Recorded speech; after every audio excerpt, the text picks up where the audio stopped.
Chapter 22. Proof that Carter killed Adam. What proof could Sheila have? Carter had to know. What are you talking about? She asked Sheila in a trembling voice. Sheila laughed. No, Carter, it's not that easy. I don't give anything away for free. But don't worry. I won't hurt you as long as you meet me tomorrow night, right behind Adam's house, at the edge of the Fear Street woods, and bring the money. Where am I going to get $500? You'll find a way. You always did before. Carter swallowed hard. Sheila really did know everything. You give me the money, Sheila said, and I'll give you the proof. She hung up.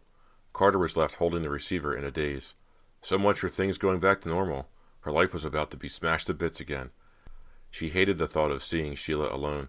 She dreaded going back to Adam's house and dredging up all those awful memories.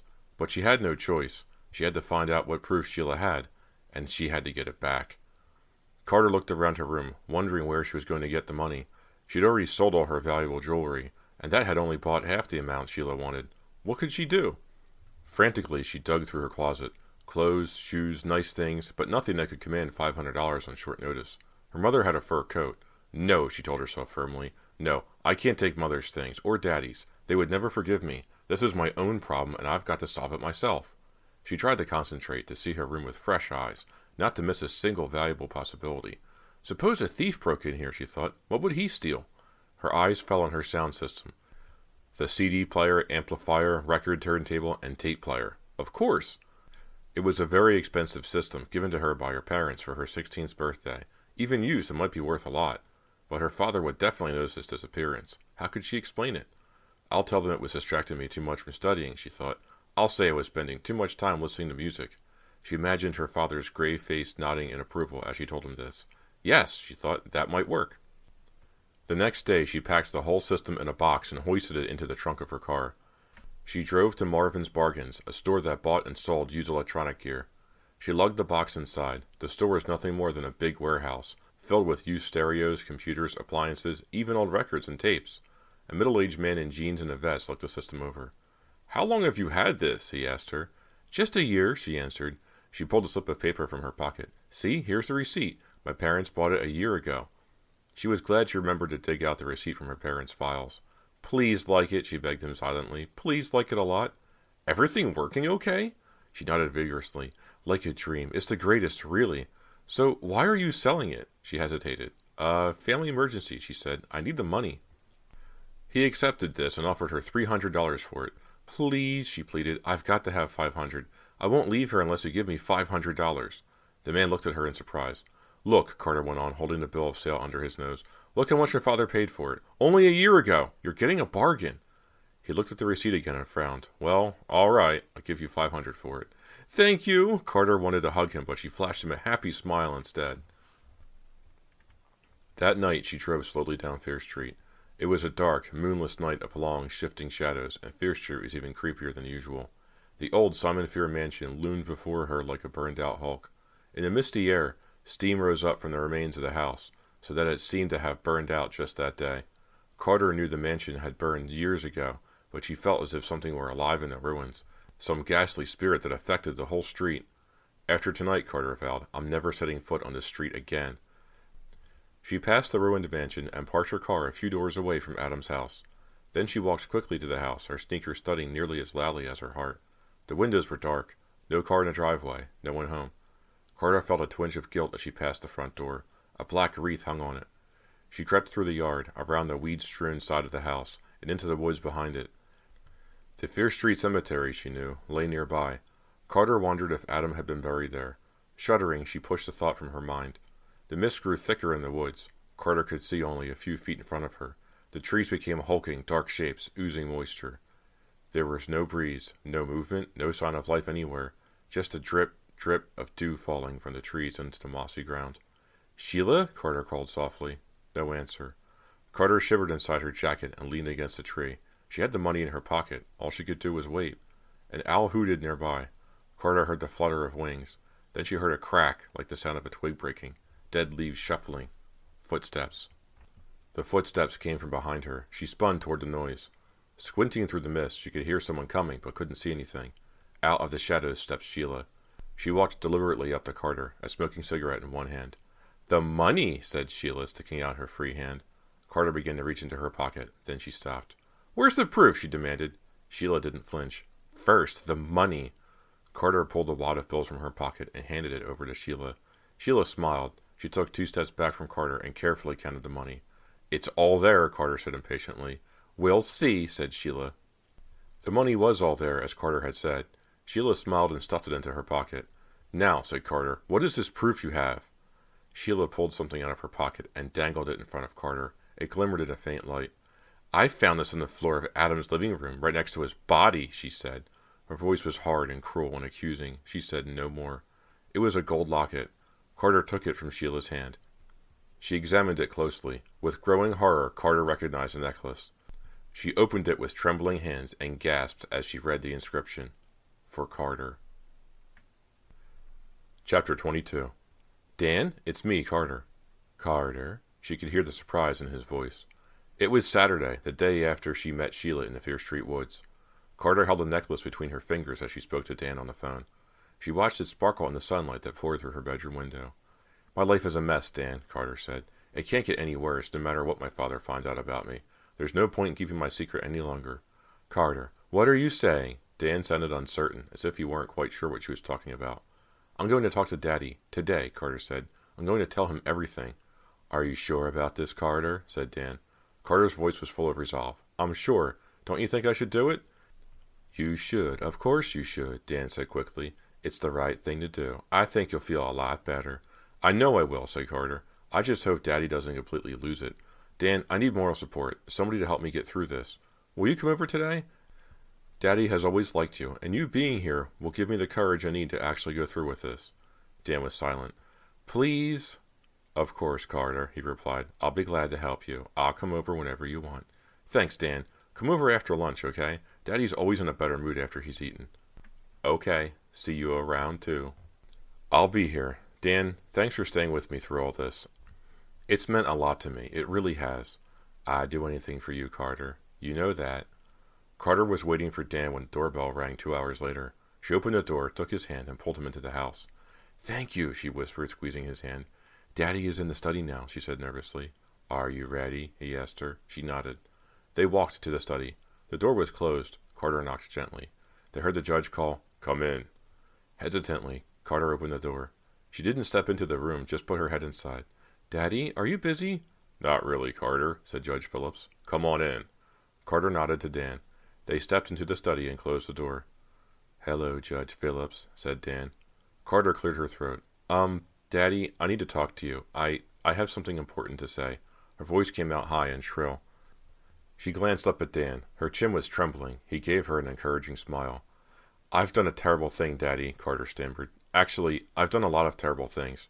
First of all, about the math achievement test." Her voice broke. She swallowed hard. "I'm sorry, Daddy. This isn't easy." The judge said nothing. He kept his eyes trained on her and listened. "I cheated on the math test, Daddy. I didn't take it over the second time. Someone took it for me." She paused. "Who took it for you?" asked the judge. "Adam Messner. He went to Waynesbridge and pretended to be me. He took the test in my place." Carter lowered her eyes to the floor. Her hands were shaking.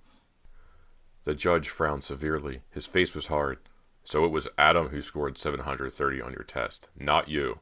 Carter nodded. She glanced at Dan. He avoided her eyes. "That's not the worst of it," Carter went on. "I have something else to tell you, Daddy. Something much more important." The judge sat silently, waiting. Carter took a deep breath. "I did it, Daddy. I had no choice. He was blackmailing me." The judge stared hard into her eyes. "Carter, you did what?" "I killed Adam Messner." Chapter 24. Carter raised her eyes to Dan. He was staring at her, his mouth open. But after a long moment, Dan composed himself. He crossed the room and stood in front of the judge's desk.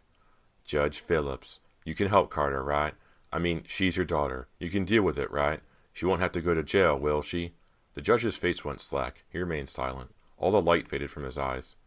"I'm sure Carter didn't mean to do it, sir," Dan said, panic in his voice. "It could have been self-defense, right? Maybe it's not really murder." The judge shook his head. "The courts will decide that at her trial." "No!" cried Dan. "Judge Phillips, you have to help her. You're a judge. You can do something. You can get them to go easy on her." "She took a life," said the judge. "That is a terrible crime, so Carter must pay. She's my daughter, and I love her, but I won't use my influence in any way." He paused. Then he sighed heavily.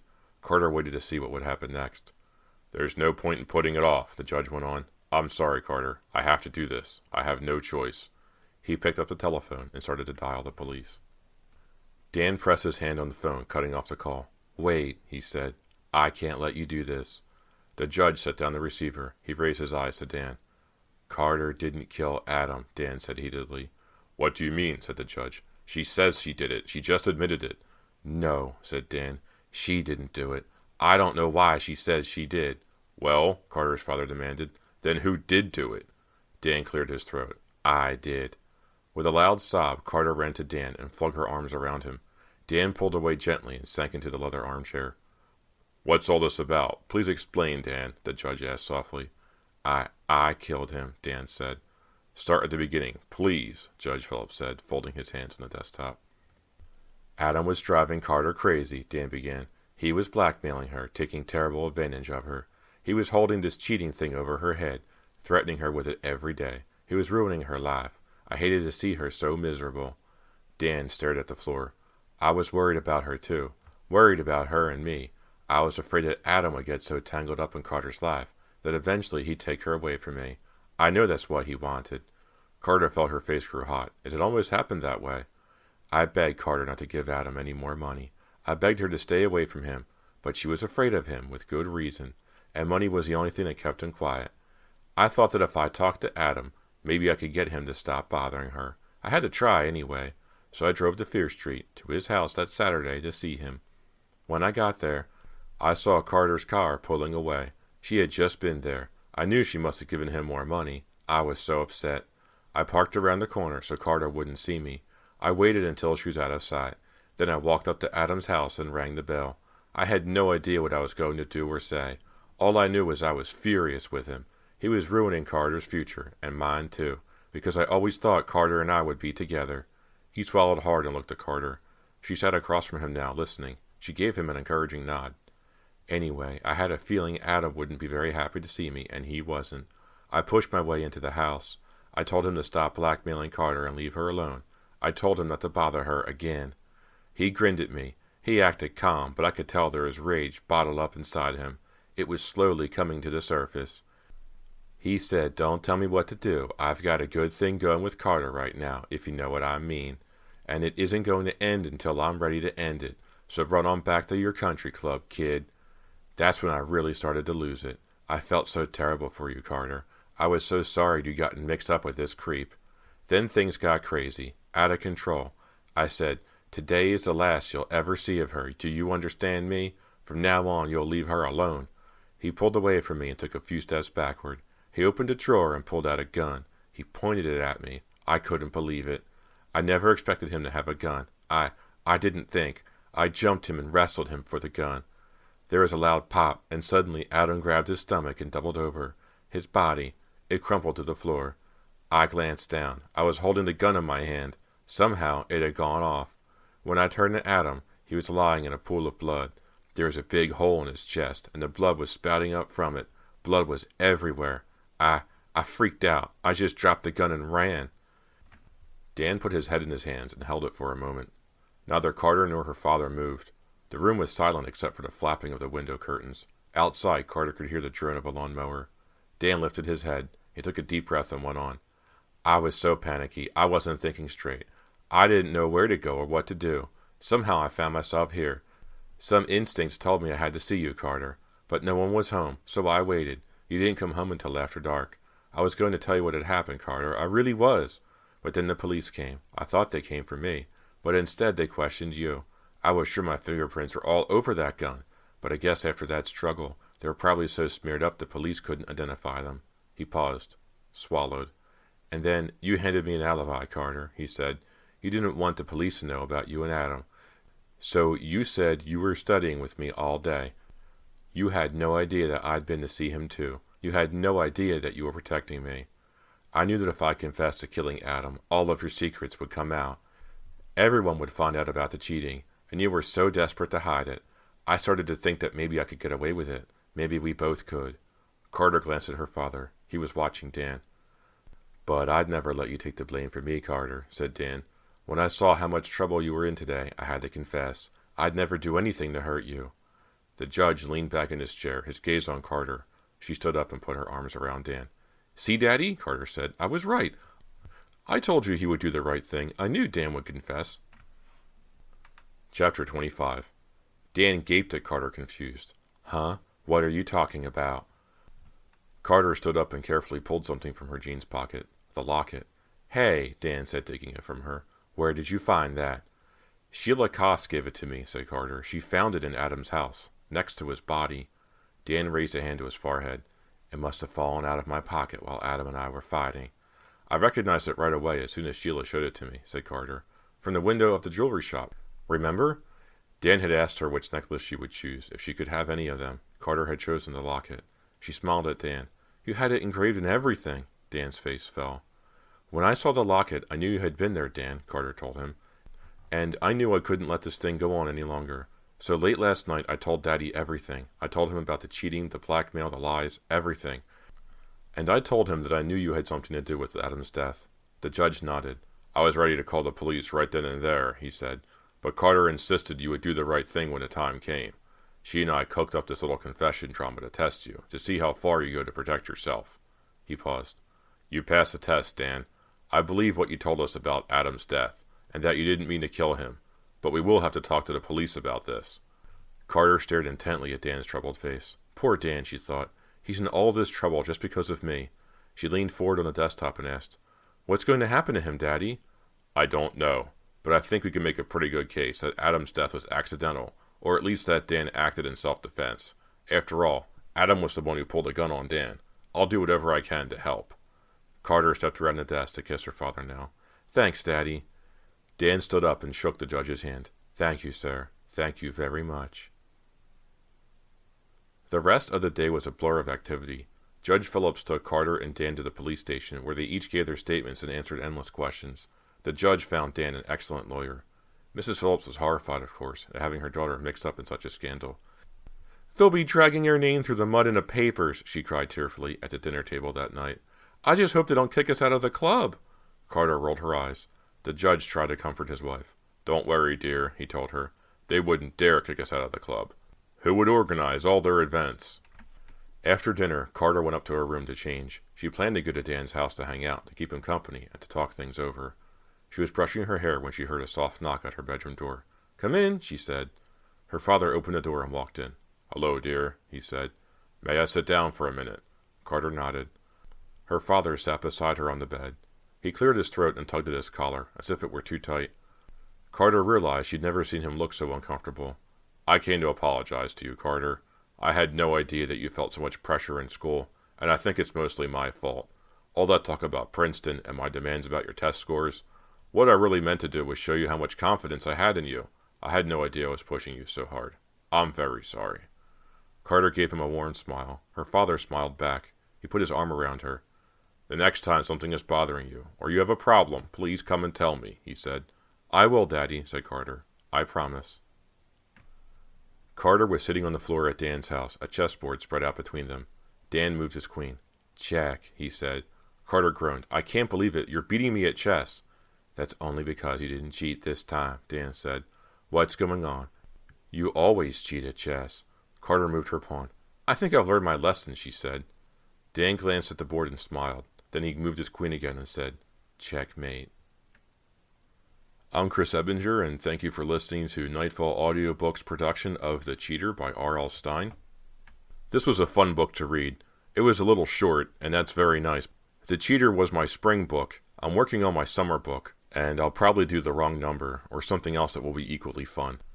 I would love to find some of R.L. Stine's point horror books like The Snowman, Hit and Run, and Hitchhiker, and read those, but I can't find them. They're in my personal library, but I really don't want to be reading from an actual book. I have all these books in a text document, and it's easier to read the book and narrate as it's in front of me on a computer screen and not on a real page. Speaking of my process, I am working on a studio in my basement. I made some good progress. I completed the ceiling. I hung drywall. I built 2 desks. One has a slate tabletop, the other one is wood. I did some basic housekeeping in there, cleaned it up and stuff. The next step is sound deadening the walls. And I need to go pick up some old quilts or blankets or heavy movers blankets from a local hardware store. Once that's done, I can begin to record at home and split my time between my home studio and my current studio. I like to give you series updates at the beginning and the end of each audiobook. That way you get an idea of what I'm planning. I usually complete a book and then some time goes by before I start to record the next book. Thank you again for listening to my production of The Cheater by R.L. Stine. If you want to get in touch with me, I'm on Twitter at NightfallAudio, or drop me an email, nightfallaudiobooks@gmail.com. Thank you for listening, and I'll see you next time.